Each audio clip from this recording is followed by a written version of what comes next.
Hello and welcome to the Doofcast, the official variety podcast of doofmedia.com. My name is Scott Daly, and once upon a time, I did a podcast with my good friend, Matt Freeman. And then I smashed your face in with a bottle. Jesus Christ. Yeah.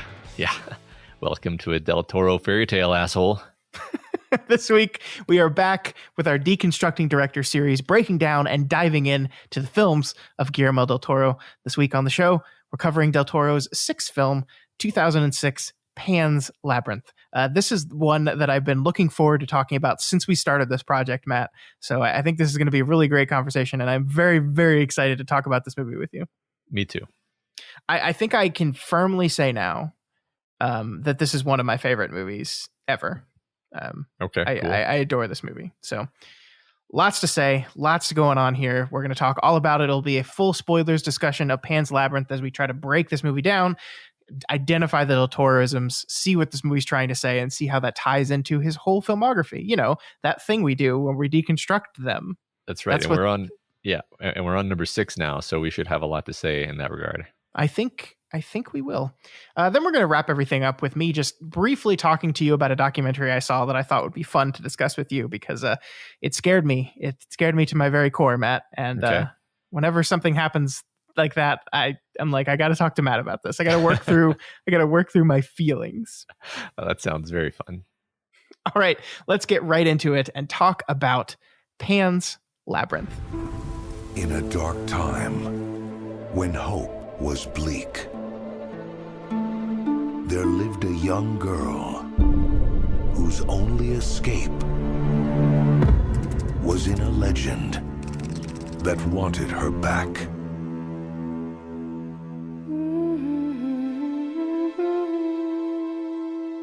Matt, what is Pan's Labyrinth all about? In the Falangist Spain of 1944, the bookish young stepdaughter of a sadistic army officer escapes into an eerie but captivating fantasy world. This movie was written and directed by Guillermo Del Toro, of course, and stars Ivana Baquero, Sergei Lopez, Maribel Verdú, and Doug Jones, who plays both the Faun and the Pale Man. Okay. I have lots to say about Doug Jones, who does a lot of things in Del Toro's movie. He's usually the guy that's in the practical effect stuff in Del Toro movies. Very cool. I didn't know that. All right, Matt. What'd you think of this movie? Had you seen this before, right? Yeah, I'd seen it before. I think I'd maybe only seen it once before, though. I mean, it's a great movie. I feel like Del Toro has essentially gotten linearly better with each movie that he's made. Yeah. I think that's true in terms of writing and maybe even more so in terms of movie making. Not as a knock on the writing, but I think that like as just a piece of visual storytelling and craft, this is, one of the great films, right? I agree with you there. And I mean, it's I don't know. Like, there's gonna be like I think the reason why we chose Del Toro to do a Deconstructing Directors on was basically his latter movies, including Pan's Labyrinth, and so I'm kind of glad that we're finally here because I mean, some of his other movies, they were really fun to talk about. They're good movies. This is kind of where he comes into his full powers, right? Yeah, and I think we've talked about this before, but this is really when I started paying attention. Like, I watched Blade 2, I enjoyed that movie. I watched Hellboy, I enjoyed that movie. But this was the movie where, I don't think when it came out, but probably a few years after it came out, where I saw this movie and I was like, oh, so this guy is like brilliant, actually. Right. And he's doing a lot of very interesting things in this movie. I think when we talked about The Devil's Backbone, we kind of talked about how this movie and The Devil's Backbone are kind of like sister films or brother films or whatever you want to call it. They're films that relate to each other, not just because they both take place in Spain in the late 30s, early 40s.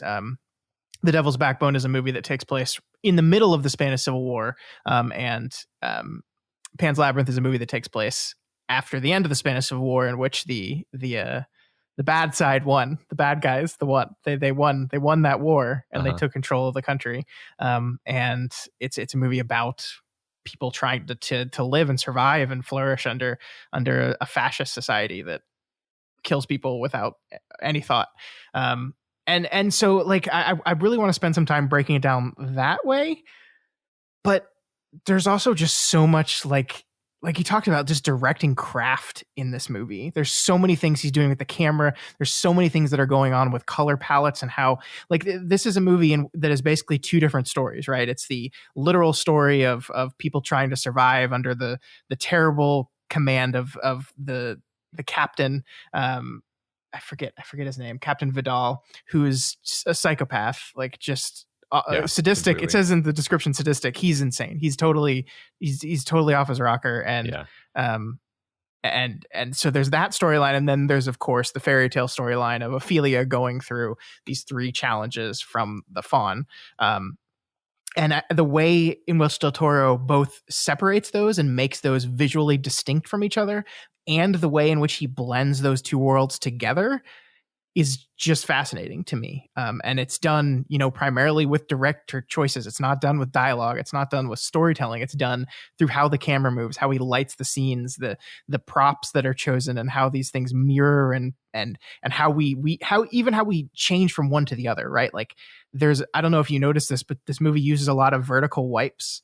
And it transitions between the fairy tale portion and the real portion with these vertical wipes that feel very like we're just moving from one to the other, like you're turning a book of or a page of a book, or just it's just seamlessly flowing between these two worlds. It's so fantastically done. It really is. I didn't notice the vertical wipes, but I did. One of the things that I wanted to highlight is how much smoother this feels, especially than the Devil's Backbone, which is the one that it compares most directly with, but which was actually a few movies ago in terms of his career. Just the scene to scene progression of the story and the visuals, it really kind of just sucks you in really effectively. You kind of, it's one of those great movies where you forget you're watching a movie. Totally. Because you're drawn into all the different things that are happening. I mean, I think, there's just a great juggling of different plot threads that works really well here. Again, it's going to sound like I'm kind of bashing Devil's Backbone. I just think that this is better. Like, for example, like kind of weaving the plot thread of the house servant who is an informer, and the story of Captain Vidal and what's going on with him, and of course the story of Ophelia and the fairy tale stuff. Like these are different plot threads, but as the story moves between them, there's just kind of a constant feeling of continuity and story propulsiveness. Like I think that's what it is. I think that in The Devil's Backbone and some of his prior films, the writing didn't quite have that propulsiveness to it, where from moment to moment you knew where you were going, and you were following the plot like very closely, because there would be scenes where you just kind of be like, what is this and what's happening? This movie, it all just comes together perfectly. Yeah, I mean, we talked last time about Hellboy and how we really identified a structural problem in Del Toro's writing that we had seen in the past few films, and I do think that this movie is just devoid of that. Like, I think the structure of this movie is damn near perfect. The way things escalate, I love that. Like, we start off and the fairy tale world and the real world are these two very distinct things, and then as the movie moves along, Del Toro like slowly and expertly bleeds those worlds together. Like, you get these slow move where one world is starting to literally affect the stuff in the other one. I think when Ophelia opens the book and sees the blood pouring out of the book, and then it predicts the near miscarriage that her mother has, and then we have like so that's the fantasy and the reality kind of starting to bleed together, and that only continues as we go through it. It's just a very smart movie. There's so much detail going on here. I love in my version of the DVD, it like had like a 15-second like introduction by Guillermo Del Toro, and he starts it saying, "This is the movie I'm very proud of. This movie almost killed me. I lost 45 pounds off my body making this movie." This is his passion project. He had been working on this one for a very, very, very long time, and I think you can tell. I think it's one of those movies where every bit of it you can tell that the detail is there from like we said, how the coloring works. There's like one thing I noticed on my second rewatch is that there are just like images of fawns everywhere. I sent a picture of one to you that was like just the banister in of the stairway in the mill. Like one of the banister tops is just a fawn head, and like it's just everywhere. And it like cool. I didn't notice it, but yeah. It's everywhere. The environments are great. I mean, this is something that we've consistently noticed where every set of the film, not just the creepy maze with the rocks and dripping moss and everything, but even like the house, the forest, even everything has this perfect feeling to it. I Hmm. mean, even just the forest, like they must have scouted to find like the perfect forest that has this primeval fairy tale feel to it. And then obviously there's something they're doing with the lighting there that makes it feel even Oh, more kind of hyper real. they cheated. They cheat. I love in movies how you can do this because when Vidal is in the forest hunting, they always backlit him, so they just like would wait until the sun was behind him. Mhm. But then like no matter which way the camera was facing on him, he's always backlit, right? Whether it's from in front of him or from behind him, they just move things around and make sure he's backlit. And it's cheating, right? Like that Uh-huh. doesn't exist in the real world. But I think that is part of the fantasy. That's Yeah. part of the unreality of this whole thing. And as that fantasy and the reality kind of bleed in together. Sure. I mean, it's consistent in being fantastical, and thus you accept it. Yeah, yeah. Um, I guess like I really want to start. There's so much I want to talk about here, Matt. But I want to start with you kind of talking about the themes of the movie and talking about how Del Toro uses the structure of a fairy tale to kind of upend your expectations a little bit here. Sure. This is a movie that posits itself as a very standard fairy tale, and Del Toro again and again calls images from standard fairy tales to kind of make you feel that way. It opens with almost a once upon a time thing. He dresses Ophelia. She's wearing an Alice in Wonderland dress. Near the end of the movie, she's wearing clothing that is very reminiscent of Wizard of Oz. There's all kinds of references to all different of fantastical and fairy tale stories, but it's kind of using that.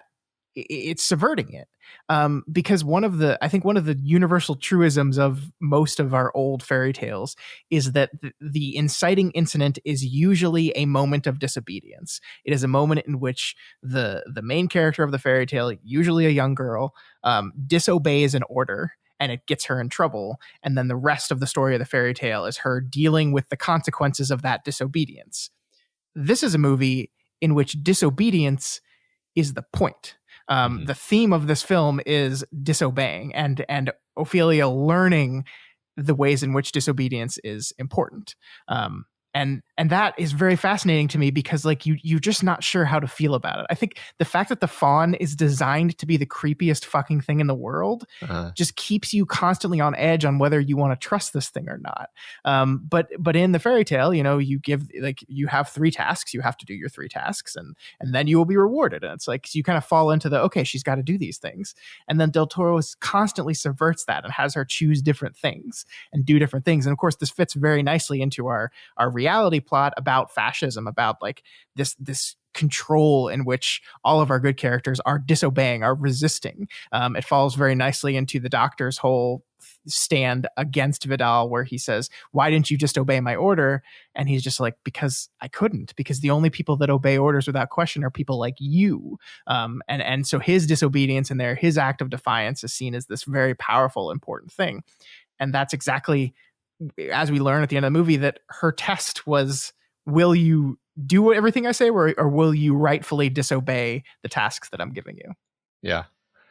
Yeah, exactly. It's obviously the resistance are literally the people whose sort of job it is to disobey, and Mm-hmm. yeah, the connection between what the doctor is basically the one who says the theme, right?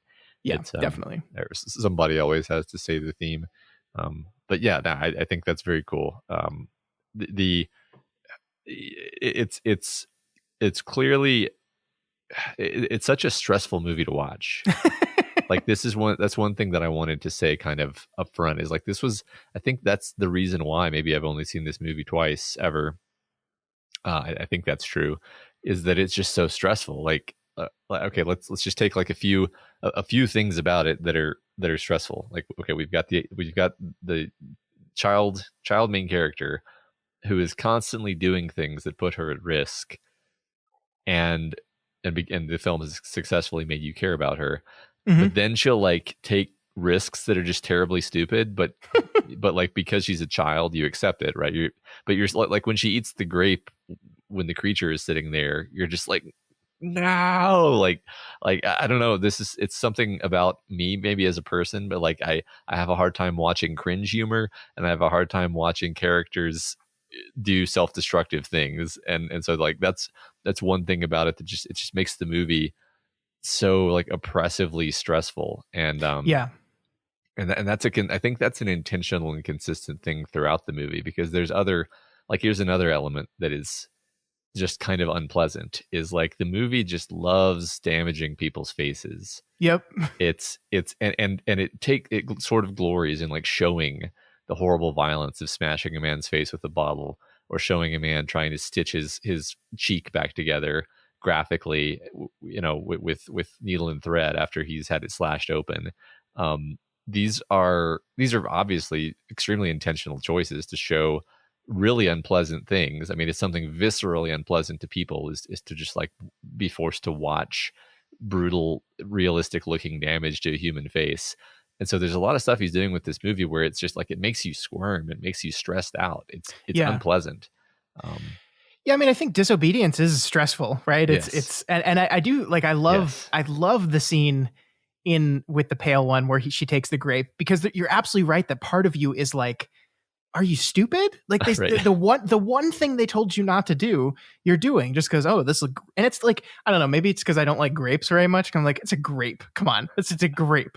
But I mean, on the other hand, like Del Toro has very smartly used this long table to exactly mirror the banquet scene in the real world, in which Vidal is sitting at the head of the table exactly where the pale one is. And so like we know that this is a place, a time in history in which people were starving. There was not enough food for everyone. And yet we see this man hoarding food. Not only is he hoarding food in that he's trying to draw the rebels out by like hoarding all the food and medicine in one place to try to bring them to him, but he's also just like having this grand feast for no reason. And so I think part of the her eating the grapes anyway is, okay, you told me I'm not allowed to eat any of this food, but that's stupid. That's dumb. Like no one's eating it. It's just going to waste. It's just sitting there. That's dumb. And so like, yeah, I mean, there is part of you that falls into the very, very standard fairy tale structure of, well, if you do that, you're going to get in trouble.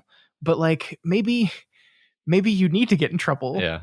Maybe sometimes getting in trouble is worth it, right? Yeah. Yeah. I like that, because I was hoping to find some kind of connection, and I think you actually just perfectly nailed the connection immediately, which is it's uncomfortable, and sometimes you have to be uncomfortable. Like it's these things that are uncomfortable to watch, they're uncomfortable to watch because it's uncomfortable to be in this situation. It's uncomfortable to be, in a room with a psychopath who has ultimate power over you, even if he happens to find you useful in the moment.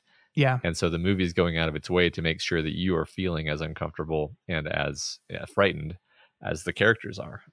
Yeah, I do like, I know like the scene where the man beats the guy to death with a bottle is like one of the most viscerally violent things I've ever watched on film. It's so disturbing. But I think he uses that in such a clever way, because I think if you look at this movie, it opens. You could, if you sat a child down in front of this movie, I think you could say this opens in a very standard fairy tale type story, but also a very standard child story where like this child is coming to a new place, just like The Devil's Backbone, right? This child's coming to a new place. They're going to come stay there. She's not too happy about it. Here's this man that's going to become her father now, or her oppressor in some ways. And it's very standard kid story fare. And then out of nowhere, the movie ratchets up, and it totally takes you off guard when it just suddenly shifts into this violence, this senseless violence that just doesn't matter. Like he beats this man to death with a bottle. He shoots his father. And then he just goes on with his day. There's no consequences for this. There's no caring. And in fact, we see that he pulls the rabbits out of the bag, showing that they were telling the truth. They weren't resistance fighters. They were telling the truth. They were just hunting. It's a senseless, meaningless death, and it's a violent, cruel death. And you're just kind of like, whoa, this is not what I was expecting. I actually read that they had a problem in Mexico when this film premiered in Mexico, that people were bringing their children to this movie because they thought it was a child's movie. Oh dear. And they were incredibly disturbed by that first real moment of horrible violence. And Interesting. it's a like I am generally okay with hyper violence. Like I not that I enjoy it, but I see it as something that you need to do in movies sometimes. And I think this is one of those cases where like it has a real point behind it. It's not just doing it for the sake of it. It's meant to really affect you. It's meant to really throw you off your game and make it so you're not quite sure what this movie is. Yeah, I think that and he is doing a similar thing in The Devil's Backbone, where he's really, really trying to shove in your face the evil of humanity, or what humanity is capable of. Yeah. Like that scene, and then just contrast this with any other kind of war movie. Like, how many war movies actually have it such that there's a battle, you show the battle, you show bullets passing through people, and then they fall down, they're choking as their blood ebbs away, and then the guy who shot them like walks up calmly and just shoots them in the face twice. Like that happens repeatedly in this movie. That's like every time anyone gets shot, somebody makes sure to shoot them in the head when they're lying on the ground. I'm like, that is so disgusting and brutal, and it robs the battle of any kind of like, oh yeah, this is a cool gunfight. It's like, this is gross. I feel ill. And like, it's emphasized that like all anyone feels in that moment is like, oh, I'm glad I'm not dead. Like they don't feel bad that they have to kill someone. You were just talking about the bottle scene. I love the detail where he turns to shoot the father, and that one of the other soldiers is standing behind the father, and he like dives out of the way because he knows that this guy doesn't give a shit, right? He doesn't care about anyone, and because he's about to, the bullet would just go through him and hit the other guard is the reason why. But no, the whole thing is this just litany of just horrible violence and making you, number one, uncomfortable, number two, understand in a visceral way that most movies don't do how evil and disgusting and vile this is. Yeah. I think Vidal is such an incredibly well-crafted character. I love what Del Toro does with this guy, and he does it so subtly too. Like we joked about how the doctor says the theme of the movie, but Vidal's characterization is done silently. It's just shown to us, right? We meet this guy. The first part of him we see is him looking at his watch. Then we kind of see him tinkering with his watch a little bit later, trying like cleaning it and getting it to run again. Which, by the way, I don't know if you noticed this, but the room that he stays in is like filled with giant gears, which are meant to specifically mirror the watch and show that like his whole existence is centered around this watch. And then of course we eventually learn what it means is that like this was his father's watch, and the rumor was that his father, who was a very powerful general in this army, smashed his watch in the moment he died, so his son would never forget what time it was when he died. And Vidal's reaction to being told that story is he says it's a lie. My father didn't own a watch. And that's, we know that's not true, because we've seen the watch like 6 times by now, and we've seen how much he takes care of it and how gentle and meticulous he is with it. Like, I love the use of the magnifying glass. This is a guy who, like, I think Del Toro shows him looking through magnifying glass like 4 times in this movie, because he's so detail oriented. He's so meticulous, and he cares about all those little details. And all of that centers around his obsession with this watch and his obsession with kind of his story and his legacy and the legacy his father passed down to him. All he cares about is passing that legacy on to his son. Which really, it's a legacy of trauma. It's evil. It's you were a violent man who died a violent death, and you basically curse your son with this cursed watch.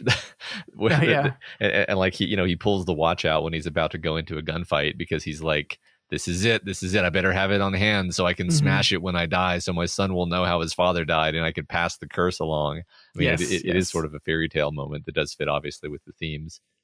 Yeah, and then I mean, his end being them specifically denying him that, you know, when he says, "Just tell my son," and another moment of disobedience where she says, "No, we won't tell him anything. You won't get to pass this on." That's perfect. And then he And gets then shot she gets shot in the cheek, in the and then cheek. his eye rolls back. Oh, Yep. it's so fucking gross. More face damage. Yeah. Following up Gosh. on his cheek slash. Yeah, I mean, he must have seriously sat down and just like made sure that all the violence in the movie was as just horrible and repelling. And like we get to see somebody's leg get like halfway amputated too. I mean, Yep. like really, like it's just the movie is just shoving this in our faces, just the horror of war and human depravity. Yeah, and I love how that compares to the fantasy world where like she climbs under a tree and is like dealing with this giant frog, which is weird and unsettling, but it never feels visceral in a way the real world stuff does. And part of this is the lighting, like we kind of talked about, like whenever Del Toro lights the fantasy world stuff, it's kind of goldish, it's warmer. Whenever he's lighting the real world stuff, it's very cold colors, it's very muted blues, and that difference like makes you feel a different way. Like even when she's climbing in the mud under the tree and facing this frog, like it just doesn't feel, the threat doesn't feel as there and real as any scene you're with Vidal. It's a different kind of uncomfortable, guys. I mean, being crawling around in cockroaches and having a cockroach crawl in your face, that's certainly uncomfortable. But yeah, sure, you know, it's distinct. I mean, although I mean, I think the pale one eating the fairies is pretty upsetting too. But yeah, but even that like is calling on, like, isn't that they're a paint, like it's Kronos, right? There's a famous painting of Kronos eating one of his sons, which is I think a perfect reference since his first movie was named Kronos. But I think it's calling back to legend and myth and stories again. Like so much of this image is some of this movie is calling back to all these fantasy stories. Yeah. And so it is disgusting and disturbing, but yeah, it feels different. It feels more fantastical. I couldn't get enough of that damn frog scene, man. When that frog throws up that big, it looks like just his entire insides. Yeah, that is my kind of gross. I was just like, ew, I love it. Yeah, because then the frog's just like skin is left there. Yeah, but no, yeah. What did you think about? Because I mean, one of the things I was trying to pay attention to a lot this time around is the ways in which these two stories mirror each other. And I mean, there's elements of each of her three tasks that very directly mirror elements of the real world, right? We have the key that she gets from the frog, and then the key that unlocks the storage area are two very important elements in both. We have the banquet room table is a mirroring element in both, and then eventually we find out the knife that she's supposed to use to kill her brother mirrors the knife that is used to brutalize Vidal and slice his face open. So we do have these images mirroring, and I think that's another way in which Del Toro allows these two stories that are really on the opposite sides of the spectrum in look, in feel, in lighting, in everything to mesh together in a really perfect way. Yeah, no, I think you're exactly right. I mean, so this actually brings me to one of my points that I wanted to ask you about, which is, I guess I'll frame it this way. I think I had a slightly different interpretation of the movie maybe this time because, the first time I saw it, I think my interpretation was like the fairy tale stuff is all in her imagination. And this time watching it, I was like, oh, I just didn't have that impression. I was like, okay, this is like magic stuff is happening. Like there's no way she could have gotten out of that room without the magic chalk. There's no way she could have escaped him in the labyrinth without the labyrinth opening up for her. I mean, you could kind of hand wave and say like, well, you just missed something that happened that you didn't. But like, no, I think the movie wants you to think that the fairy tale stuff actually happened. And the reason it's important is I was like, oh, so does that mean that she actually did pass the test and now gets to live in the fairyland at the end? Because the first time I saw the movie, I just came away from it super horribly depressed because I was like, God, what a downer! Like she just dies, and and this time I was like, oh, okay, there's some hope. But I think like it kind of doesn't. So to put a bow on it, like the real world doesn't have fairy tales, and so like horrible shit happened to a ton of people. And continues to happen, and they don't if they get shot by a psychopath, they just die. They don't get to go to fairyland. And so that's the way you're supposed to feel that. But at least the movie kind of gives you a little bit of an out. Yeah, I mean, I think to answer your question, what I would say is that I think the opening of the movie is so important to this, because the first scene of the movie we see is Ophelia lying there dying. Mm-hmm. But what the movie does is it reverses it, right? We see the blood that's draining out of her face go back up in her face, almost as if it's a reversal of what happened. And so my take on that was the movie was trying to preface this whole story with, you're not watching a story of a girl dying. This is not a story of a little girl dying because of the cruelty of the world. This is a story of a person finding themselves. And I think, whether or not the stuff is real, I think he leaves it intentionally ambiguous, because I think you're right that there are moments where you're like, no, this had to have happened. I think you're absolutely right that how did she get out of that room? The movie takes time to like show us the chalk drawing on the wall when Mercedes goes in looking for her and she's somehow gotten out of the room. But there is that one shot at the end when Vidal comes into the middle of the clearing and she's there talking to the fawn, and we see from Vidal's perspective that he doesn't see the fawn. Now, we also know that she's drugged the shit out of him. So like, his point of view is not a reliable one at that point because he's been drugged all to hell. So I think the movie wants you to feel ambiguous about that. I really do. Right. I mean, I was thinking, I agree with that specifically, because I was thinking, I forgot what happened actually. And I was like, is he going to see the fawn because he's like on drugs and thus maybe can see into the dream world when normally adults can't? And the answer is no. Like, the movie clearly had the opportunity to kind of like, wouldn't it have been interesting if it had shown, he saw a flicker of the fawn before it vanished or something? But no, it doesn't do that. It doesn't do that at all. So it does make you doubt. Yeah, and I mean, and there's the scene early in the movie where the bug that she's been seeing again and again turns itself into a fairy based off of her pulling out a picture of a fairy in a book, right? And I think part of that is telling you that this is almost a story that she's creating, that she has control over this in some way. So I think at the end of the day, like, you're supposed to feel a little sad that this girl is dead. But I also think, regardless of whether it's real or not, we get to see her in this fantasy world at the end where she's reunited with her mother and her father and even her brother's there. I don't think I ever noticed that her mom was carrying the baby. And her father is played by Del Toro's favorite actor, right? Yes, he is. I forgot his name, but yes, the guy who was in Kronos and what is his name? I can't remember. I don't remember. Federico Lupi. That's what it is. Yeah, whose name is Ray, which just means king.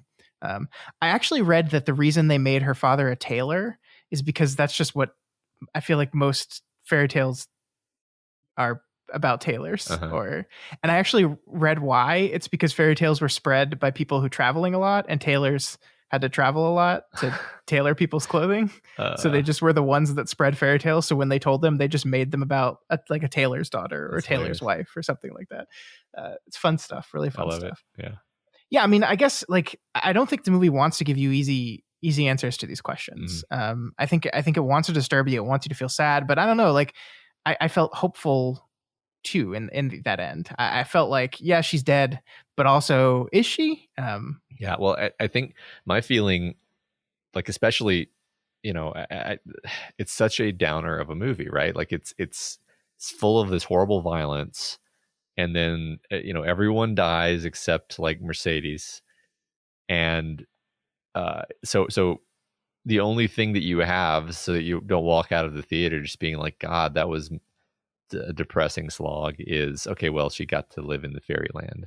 And I think that's maybe necessary in a sense, because if you want to tell a story about the absolute darkness of humanity, like, either you're going to make it be like, Cormac McCarthy's Blood Meridian or something, where it literally is just the worst thing ever through and through, or you have to give, like, if you're trying to make a movie for general audiences and you want it to contain that message, it has to have a little bit of a sugar coating on it so that you can swallow it. And not just spit it out and say it's a horrible movie, don't watch it. Yeah, I mean, one of the things that we have to remember and this is our history lesson for the day. The fascist regime in Spain did not fall until 1977. So like Wow. this movie, like I think we have these people, these disobedient rebels that defeat the bad guy and win the day, but they don't like that's not the end of fascism in Spain, right? They don't go home winners, and a lot more children are going to die, a lot more people are going to starve to death. This is a terrible regime that goes on for a very, very long time, and so like you find your small successes and small moments in just like she did, that she disobeyed, that just like the doctor, he disobeyed. The doctor could have stood aside, the doctor could have been cowardly and he would have lived, right? But he disobeyed. And so I think like the idea of that through disobedience you find a way to, if you want to call it an afterlife, if you want to call it a fantasy world, if you want to call it a place of happiness where where your soul or you can live in happiness that you've earned through your disobedience. I think we need to grab onto that, because sometimes in life people just get hit in the head with bottles until they die, and it doesn't. Yeah, it's meaningless, and it's cruel and it's terrible, and we have to hold on to this idea that like resisting, even if it means you're dead, you die, has to mean something. mm-hmm. It has to. Yeah. And I think that's what this movie captures really well. I like that. It's interesting how this interacts with the idea of a Del Toro's Catholic faith, which works its way into all of his films. Sure. In this particular one, she doesn't go to Catholic heaven, but she gets to have an afterlife as a reward for her good deeds. Sure. Yeah. And that's at least resonant. It's funny because the only real there might be some crosses that I missed. I don't know. I mean, it would make sense, right? And the only kind of overt religious reference or overt Christian reference that I can remember is like the priest at the dinner. The worst fucking asshole priest ever. Yeah, saying, well, Jesus has already saved their souls, so he doesn't care what happens to their bodies. Holy shit. Which is like the most evil thing that a priest could possibly say. And that's the only, that, like, again, as far as I remember, that's the only note of Christianity in the movie. So it's like, God, this is, I mean, normally he kind of has some positivity wrapped around his Christian imagery and ideas. And this is just a big kick in the nuts. Yeah. Really, I think it's really negative. I think it's just realistic to the way the church in Spain at the time really just kind of accepted the new leadership. And like, I'm not saying every priest in Spain in these times was yay fascism, but I mean, the church backed the leadership to survive. Right. And so you have like, this is just like, it comes off as cocksure and arrogant and asshole-ish, but it also seems to me like a man who believes in God desperately trying to justify the horrors he's made himself party to. Sure. And you're right, it's disgusting and it's awful. And I mean, I think there is a lot of spirituality in this movie, certainly. But yeah, I agree. This is the least specifically Christian imaged movie of all of his, I think. Yeah, I think we have all of the Del Toro-isms. Yes. We have mazes and stony, dark, oppressive settings, and labyrinths specifically are the thing he loves. We have the very specific weird creature aesthetic that is just the hallmark of him. We have watches, clocks, and clockwork, as you pointed out, with not only the watch that he has, but also the room that he lives in. We have the idea of a child protagonist or a prominent child character, which he has in possibly all of them. I don't know. Well, Hellboy. Blade. I guess Hellboy and Blade are the exceptions, but Hellboy even has the scene where he's on the rooftop with the kid, which is more child characters than most movies have. Also, isn't Hellboy really just a big old child? Exactly. He is our child protagonist. Good point. Yeah. And then, of course, it's a movie that's about misfits, outcasts living within an oppressive and kind of psychopathic system, which is what all of his movies are about. Yeah. I did read something that I think is pretty interesting. Del Toro said, he has said publicly that The Devil's Backbone and this film are sister films. But he has also said The Devil's Backbone was a film made in 2001, or it was released in 2001, before September 11th. And then 5 years passed, and then he made Pan's Labyrinth in 2006. The Devil's Backbone is a film that came out in 1939, and then took place in 1939, and then Pan's Labyrinth is a film that was released, or that took place 5 years later within the same world. Mm-hmm. And I think it's really interesting looking at this in the lens of what a crazy time it was in the world, in the time leading up to 9/11 and the time immediately following 9/11, the years immediately following 9/11, and how a lot of people, how the world, especially the American world, was kind of rocked to the core by that event, and how it changed the way we look at things. And I think it's really interesting that The Devil's Backbone, I think, is a movie that is ultimately hopeful about the future. I mean, this is a movie in which the Civil War is still going on, where we mostly see it from the perspective of people fighting the fascist regime. And the movie ends with our child protagonist having let the bad guys suffer the consequences of their action. This justice that the bad guy who murdered the kid feels, the ghost gets him back and pulls him down. His past pulls him back, and he suffers from the consequences of his past. And then the kid walks out of the dead land into the desert, yes, but into the future, promise, hope. The future, hope. And then 5 years later, the rebels lost, the fascists took control, and the world has changed. And I mean, I think this idea of disobedience was very prevalent in the United States, specifically in 2006, but in the world as well. In this world of maybe we don't need to be as completely trusting in the authority figures as we thought we could in the roaring 90s, if you want to call it that. Mm-hmm. And I think it's really interesting to look at that as a reflection of this movie. I do agree with you. This is a much more negative movie. The ending is much more negative. She dies. Everyone dies. And yeah, there's that hopeful tinge. We talked about it, but we must resist. We must resist because we're in the middle of being dragged into wars.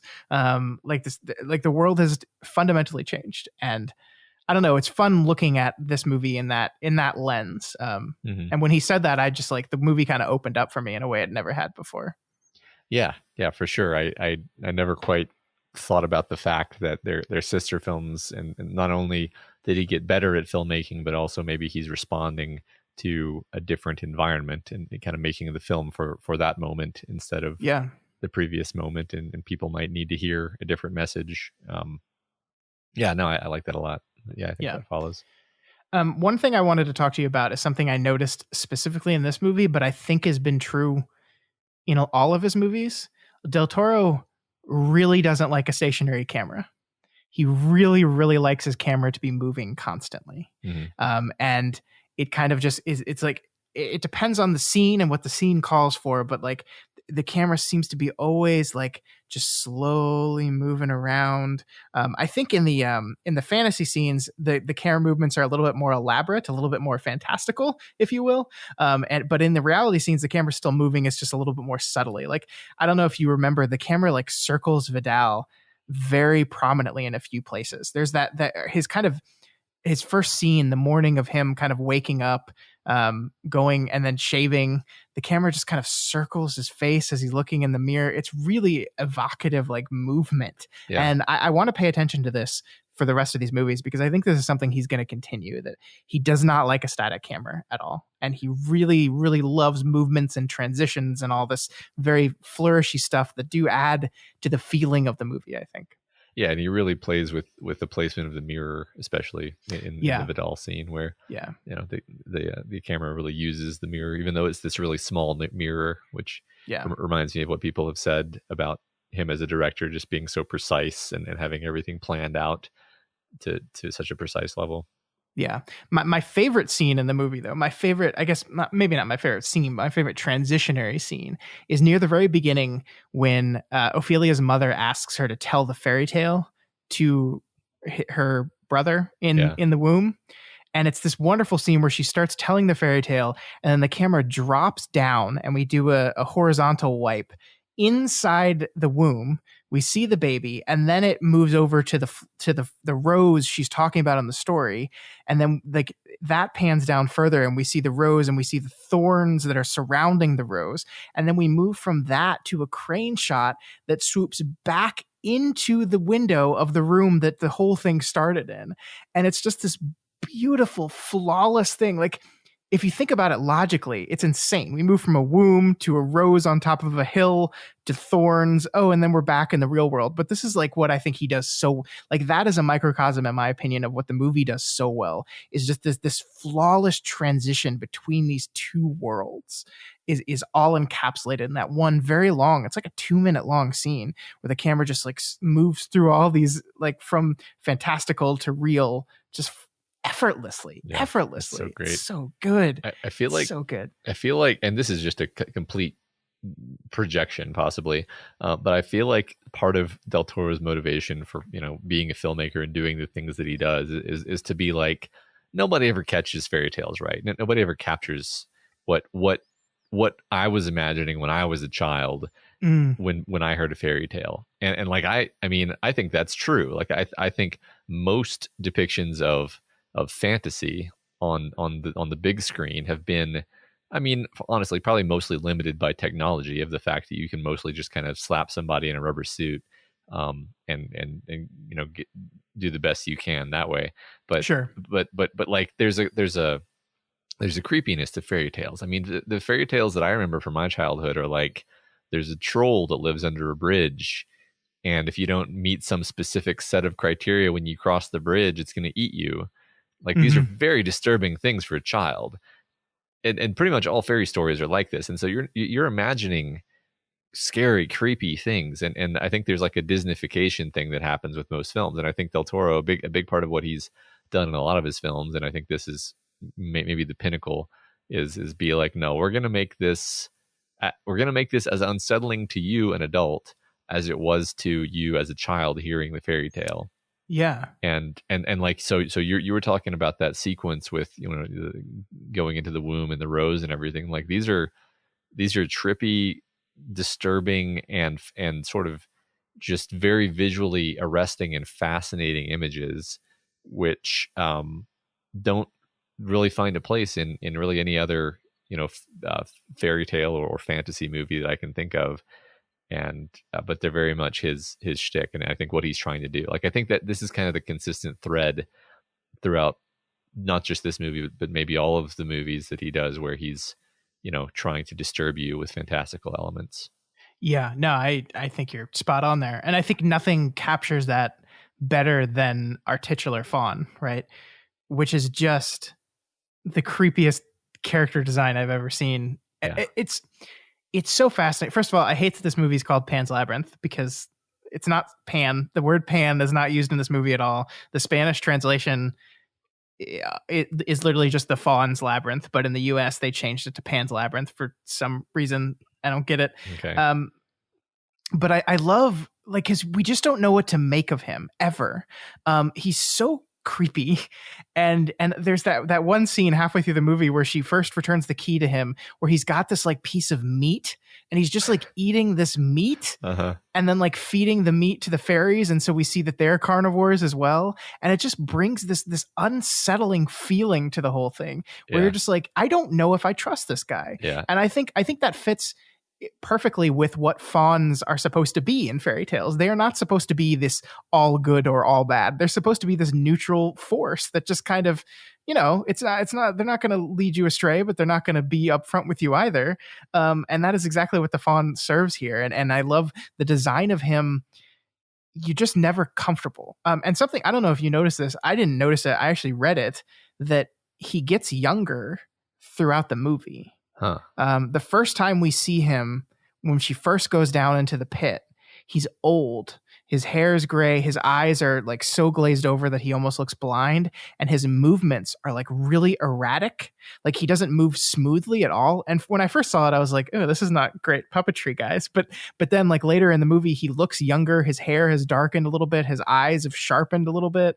And he moves a lot more fluidly. And so he's de-aging throughout the course of the movie, That's really which cool. is fascinating. I guess the only way that I noticed that is that in the first scene, it seems like he's almost been fossilized by just like Yeah. being there for so long. Yeah. And then he kind of seems to loosen up, but I didn't notice that he actually de-ages. That's really cool. Yeah.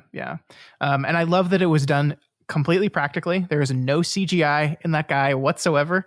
It is a man inside the suit controlling all of it. Apparently, the motors in the head that did all the facial expressions were so loud that the actor literally could not hear the lines of the girl who played Ophelia. So he had to memorize both his lines and her lines, so he knew when to speak and when to do everything, which is fascinating. He's also the only person on the movie who didn't speak Spanish. Wow. So not only did he have to memorize 2 sets of lines, but he also had to memorize a language that he didn't speak. So, I mean, is he the one doing the voice also, as well as the movements? Yes, but they ended up, they didn't use the voice that they took. They overdubbed it after the fact, but yeah. But I mean, I would expect they would have overdubbed it, but like, I just love his voice acting, the sound of it, the kind of like, I don't know. It's like there's a dangerousness to the way the voice sounds. You know, it's like this deep and kind of rumbling and creepy, and occasionally he'll kind of like click in a way that I don't know if a person would. You know, no, it's so great. I can't believe that was not just a CGI creature, because it just looks great. It looks so good. It's so creepy. I love the way. You're absolutely right that he's moss covered and he's like root. It looks like his legs look more root and vine than they do hooves. It's just it's so good. Yeah, well, his I paid a lot of attention to this because I don't know. I just thought it was fascinating. But like, yeah, his hands and his shoulders, they look more like gnarled wood. Like he seems to be a creature of wood, more than being an animal, which is such a creative and interesting take on this creature. And Ophelia describes him as smelling of earth, like he's a literal earth creature. Oh, it's so good. Yeah, I love this movie, Matt. Like there's like, I can't think of a bad thing to say about it. I really can't. I really can't. Yeah, I mean, I like the only thing near to a bad thing is just like, God, it's so frustrating to watch her like go into these incredibly dangerous fairy tale situations and not God, just like she sets the hourglass and then leaves it there and then like wastes time eating, and you're like, get out of the fucking room. I don't understand why when the first door closed and she's like, okay, I got to make a new door, why she decided that the ceiling was a good place to do it. Yeah. I don't know. I mean, it really helps add tension to the scene, is because you're really convinced. We haven't talked about the Pale Man. Like, the Faun is a great design. The Pale Man is really the classic design that I think when you close your eyes and think Pan's Labyrinth, you picture this guy with eyes in his hands. Right. It's such a powerful, disturbing image. I loved it so much. I think a big part of why that works as well as it does, we don't really know anything about this creature other than you should be afraid of it. And then you walk into the room and we see all the paintings on the walls of him like stabbing and eating children. And that's all we get. And that's perfect, right? That's so much more effective than like if she got some kind of stern warning, because now we're imagining vividly what's going to happen when he catches her. I think one thing that is universally true about Del Toro is he really hates telling a story through dialogue.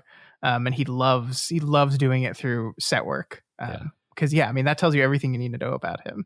And then, God, the way he puts his hands up to, like, his eyes are in his hands, and that's creepy enough as it is. But then he walks by putting his hands up to where his eyes would be, and it just, it's the creepiest fucking looking thing in the world.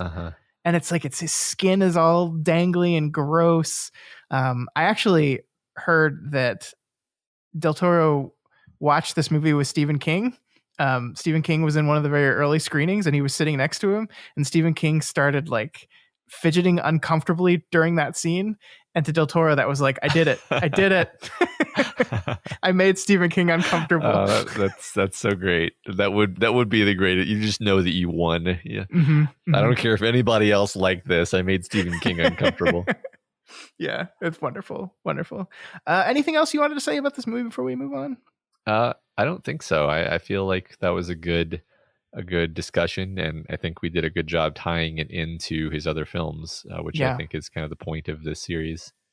Yeah. So we're going to move on from here. The next movie we will be covering is Hellboy 2, The Golden Army, movie that I think I saw once. I don't know.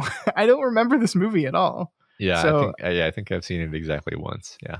so I'm looking forward to seeing, like, did Pan's Labyrinth teach Del Toro? Is it going to be better than the original Hellboy? Because Del Toro learned some stuff. I don't know. That I'm really interested to see. I mean, I think I'm going to just say for the record that I don't remember it very fondly, Okay. but I'm prepared to be surprised.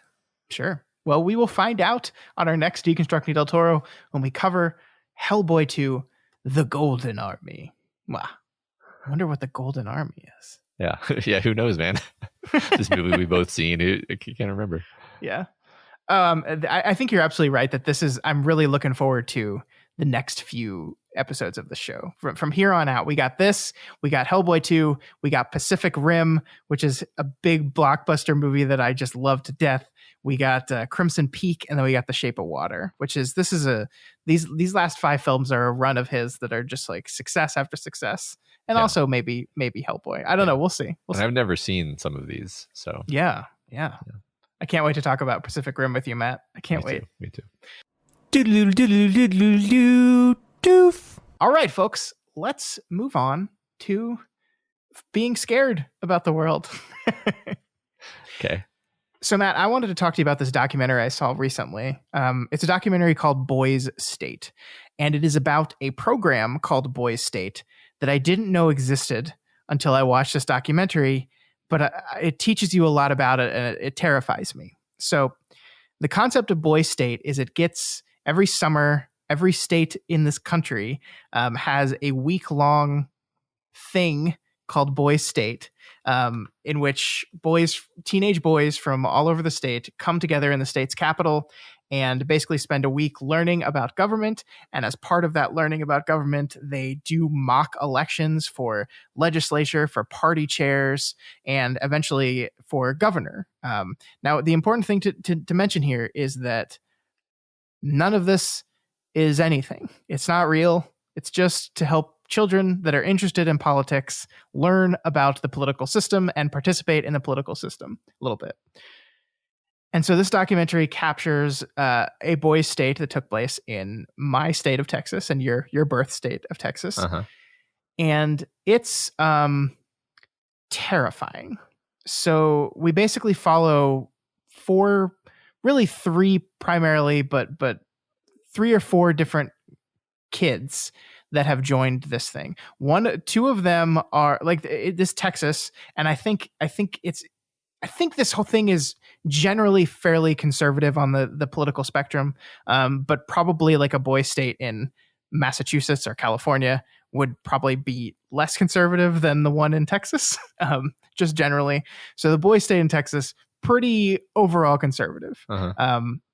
And so you have 2 guys coming in that are not very conservative, and you have 2 guys coming in that, that may or may not be, but just want to win. This is a terrifying movie because So basically you have these 2 people that are running for governor, and one is this kid who's like one of the nicest kids you've ever met in your entire life.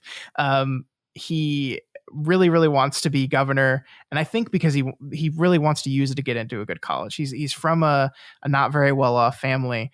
He's a Hispanic kid, and he seems like just a really decent kid. Mm-hmm. And then you have another who's just like, this is fun and I just want to do it. And you have their like political guides for each of these kids, and they just like, you see how the political process corrupts everything.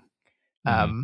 They use bullshit tactics, like they start Instagram smear campaigns, and these are 17-year-old boys, so they're, apologies to any 17-year-old boy listening, they're all stupid. Mm-hmm. They're all really dumb.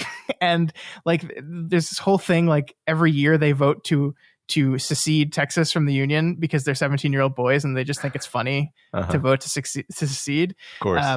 And so anyone that says like, hey, that's dumb, let's not do that, is immediately like tarred and feathered. Uh-huh. The guy who actually ends up being the party chair for one of the two big parties, which they don't call him Democrat. I think they call him Federalist, and I forget what the other one is, but they're just giving them names, right? And you're allowed to set your party's agenda. You're allowed to do all these things, and each party nominates a party chair. And the party chair for one of the party is a gay black kid who is great. He's awesome. But they I don't know how he's such a good speaker. So he gets them to vote him in, and then they immediately hate him because he's way more liberal than they are.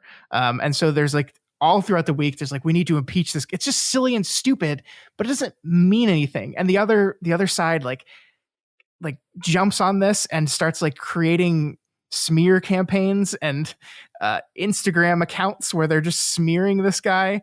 And then at one point those smear attacks get racist. And then one of the kids is like, well, as soon as it got racist, we disavowed it. And I'm like, you're children. And this is for nothing. It's for nothing. Who cares who wins governor? It doesn't mean anything.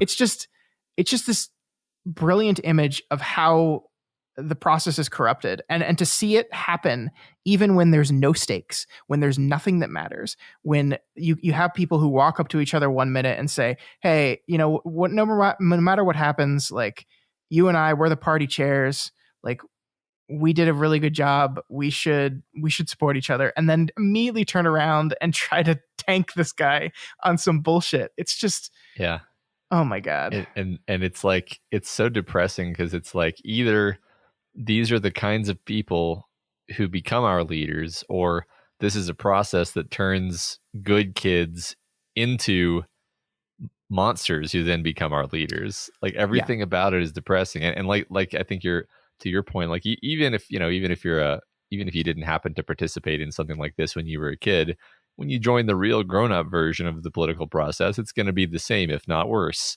Mm-hmm. And yeah, just the incentives and kind of the Lord of the Flies nature of it just push you to be a monster, and that's super depressing. Yeah, it really is, man. I mean, I think there are the movie kind of leaves you on a hopeful note. I don't want to spoil the entire thing, but there one of these kids is actually seems like a really decent kid. One of the big controversies in the middle of the governor election is someone goes to the Instagram account of one of the guys running and finds he participated in one of the anti-school shooting marches. And then they're like, whoa, he's anti-Second Amendment. And then they try to use that to spoil the campaign and be like, look at this guy, he wants to take all your guns. And it's just holy shit, y'all. Yeah. His friend got shot in a school shooting, and he thought, hey, we need to do something about school safety. And so he led marches. And it's just what are we doing? It's the worst thing ever. Cause this isn't what you're talking about isn't even politics. It's no. It's just, no. I mean, I guess maybe it's what politics has become, but I don't even want to acknowledge that's, I don't want to allow us to pervert that word in that way, because it's not about anything that matters to anyone. It's just a game. Yeah, I mean, in this case, it literally is a game, and I think that's the way in which you can see the way these kids treat it as a game and how that links in to the real system. Yeah, is just terrifying. Yeah, absolutely. One of the things I think the movie does brilliantly at the beginning, as it's kind of opening the movie and explaining what Boys State is, it also takes the time to show you every big real life political figure that has participated in this thing in the past, and it's a lot of people. It's if you are a politics nerd or a kid in high school that thinks I'm going to be a political scientist, or I want to get into politics. That's what I'm going to go to college and I'm going to get into politics. You probably participate in this thing. And so this is the next generation of political leaders is probably some of the people I saw there today. I mean, this kid was remarkably good at manipulating people, remarkably good at it. He will probably be successful in the political sphere. And it's just holy shit. This is when there's no money and there's no incentive. And it's like this. Yeah. So it's just, man. Yeah, I mean, Man. this reminds me of my experience with high school debate, where like I know a lot of people who do debate go on to be lawyers, and one thing that high school debate really teaches you is you can never be wrong if you argue well enough, which is a terrible thing to teach a kid, because Hmm. of course there's an objective right and wrong, and your goal in life, generally speaking, should be to discover what the right thing is, not to decide what the right thing is and then go about trying to persuade either other people or like some third party that you were right the whole time. Yeah. And it's so toxic to, I mean, just everything about people's epistemology. Like I feel like it ruined a lot of the people who I knew when I was a kid, in high school. Like I was very bad at it, and so I somehow escaped. Um, yeah, no, like I don't know. I was making the connection there because I'm just remembering like why does it have to be the case that all of our like institutions that should be sort of setting kids on the right path and kind of instilling some virtuous metal into them are actually just like letting them practice the worst version of the thing imaginable, Yeah. and then setting them out into the world believing that that is how you were supposed to do that thing. Hmm. Yep, being rewarded specifically for the way. Yeah, I mean, one of the things that I think I don't know if this was a directorial choice in the documentary, but we get to see very little of the adult supervision of this thing. The way the movie kind of depicts it is that it's almost like a Lord of the Flies thing where they are just kind of they're left in charge of all of this. They get to set the policy things. They get to decide how the voting, like they just get to design how their platform looks and how everything runs. And there's really not a lot of adults coming in and saying, well, are you sure that that's the way you want to behave? And I don't like, again, that could just be a clever design choice from a documentary standpoint. But if it's not, I feel like, not that I'm saying like adults know everything and 17-year-old boys know nothing, but like, I feel like at some point in some of this stuff, some adults should have stepped in and been like, hey, now, I like, mean, the Instagram stuff has to stop. I mean, even Like, when you're in graduate school, you have an academic advisor, and that's when you're like 25. mhm. So of course 17-year-olds need some kind of guidance. Like what possible benefit could there be to I setting don't know. kids loose upon each other like a pack of dogs with no oversight or consequences? Or Yeah. yeah, It's I mean you've just created a system where the incentives are guaranteed to produce this toxic behavior. yeah, and I think like if you look at the design of this thing, I think you can kind of see, hey, this is a great idea. This is a mock government trial for children that are a year away from voting age. Let's teach them about how government works. Let's really teach them. And one of the things that they do on top of the election parts is that they elect congressmen, and they will have them like actually like go into a session of Congress and propose laws and collectively vote on the laws. And of course they're children, so it's all stupid. So it's like I propose that we ban I forget what some of it is, but it's all like the exact thing you think kids would do when you tell them, okay, you're in charge now. It's like I propose that I forget. It's stupid stuff. Uh-huh. But it's all dumb. And like I just want an adult to be like, hey, take it seriously. Mhm. um yeah, it's just Well, and I should say there is a thing called Girl State as well. It's there like there is a girls version of this. I don't know how that works. This is specific to this documentary was specific to the boys version of it.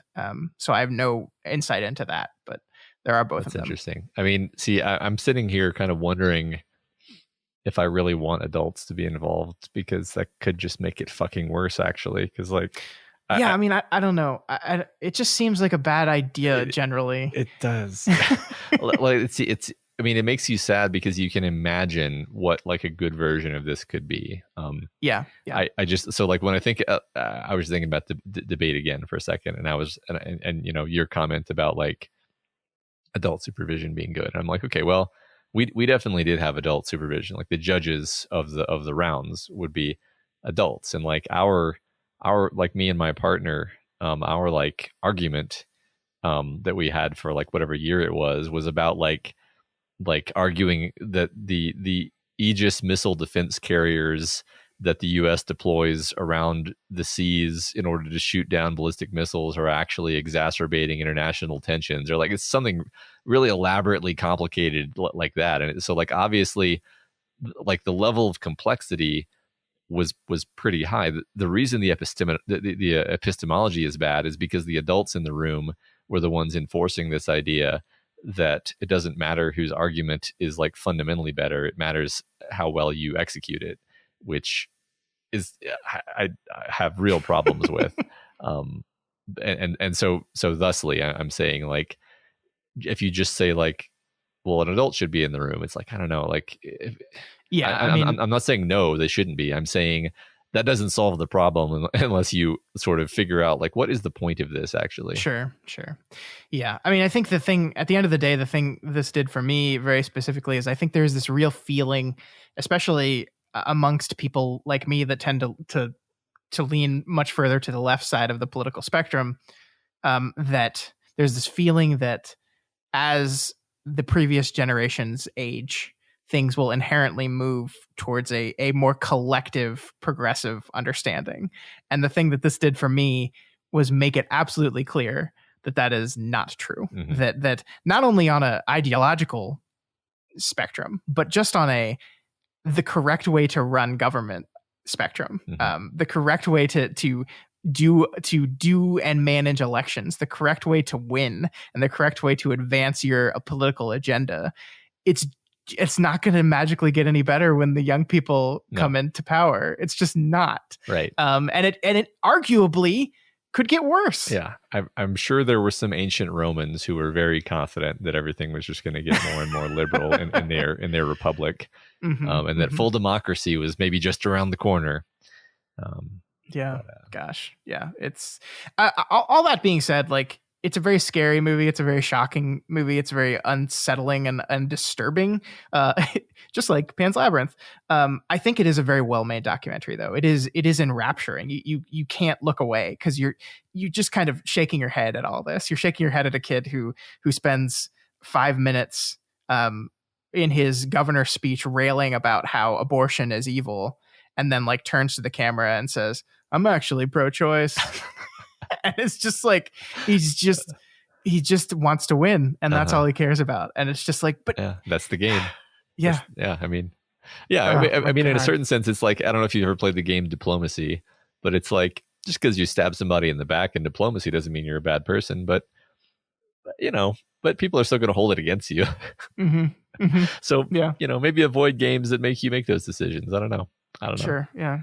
And maybe I'm overreacting, and maybe this is just like, the optimist in me wants to say like, well, they're not taking it seriously because they know there's no stakes. And so when they get into a system in which there are stakes, they will take it more seriously. But even saying that out loud makes me be like, nah, I don't think so.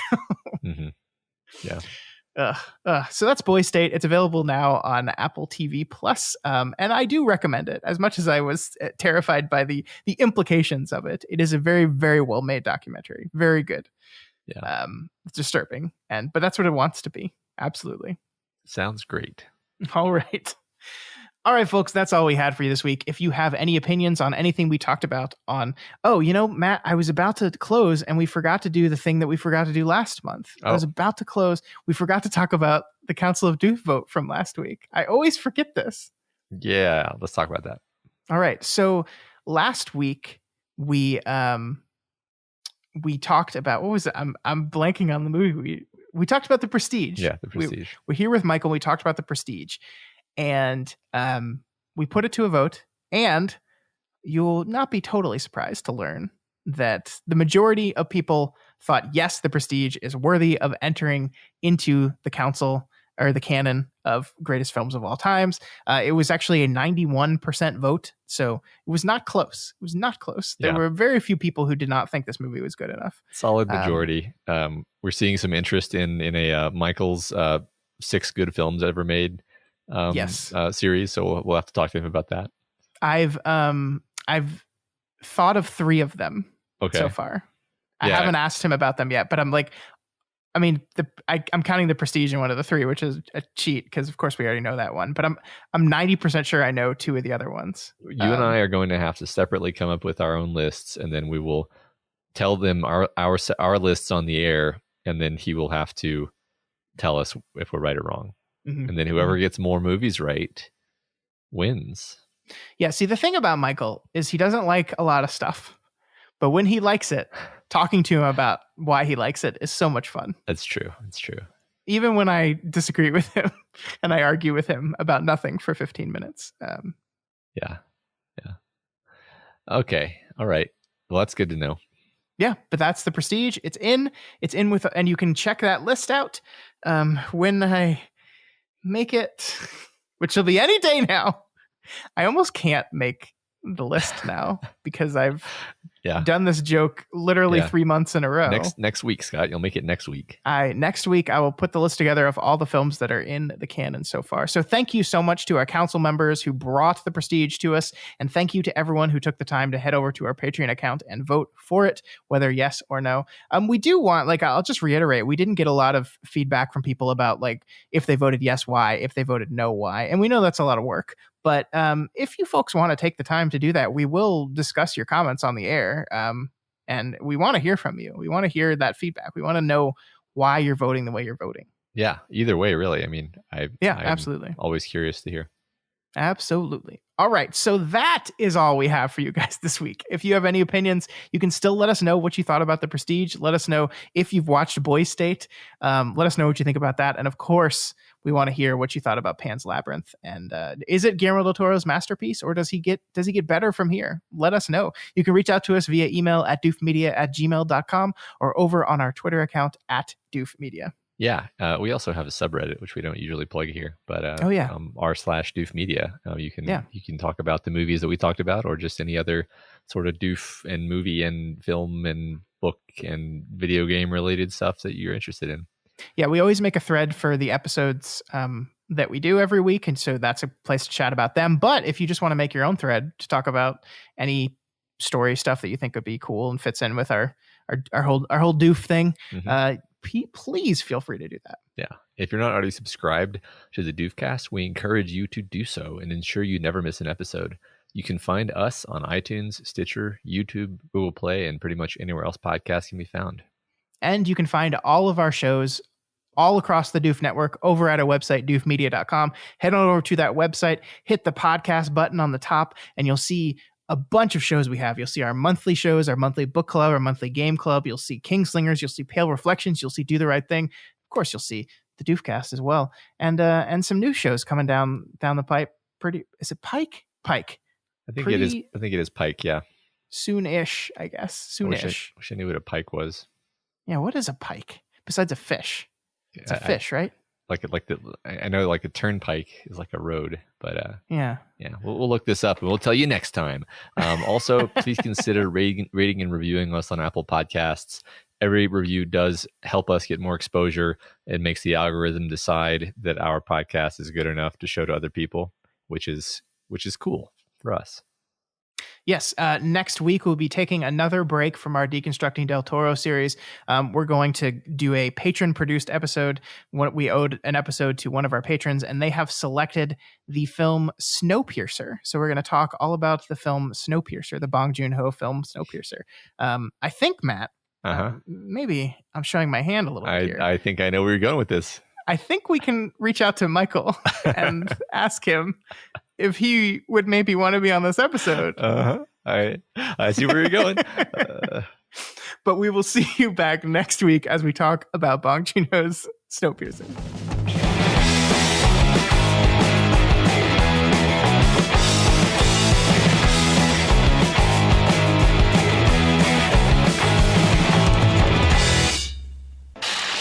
My name is Doof, and you'll do what I say. My name is Doof, and you'll do what I say.